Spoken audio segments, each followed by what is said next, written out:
In this guide, we're going over how you can make a bread bowl here in Pokemon Pokopia. Before we do get into this guide, make sure to like the video and subscribe to the channel with all notifications on. It really does help the channel and it lets us know that you want more content like this.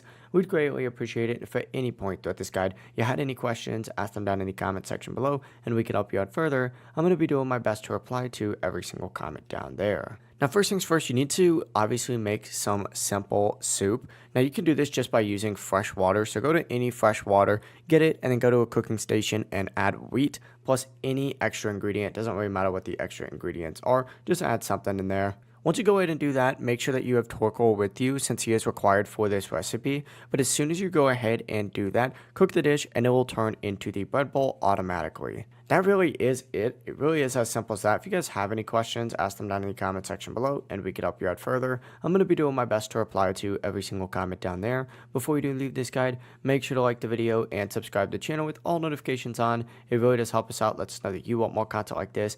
We'd greatly appreciate it. Have a great rest of your day though. Peace.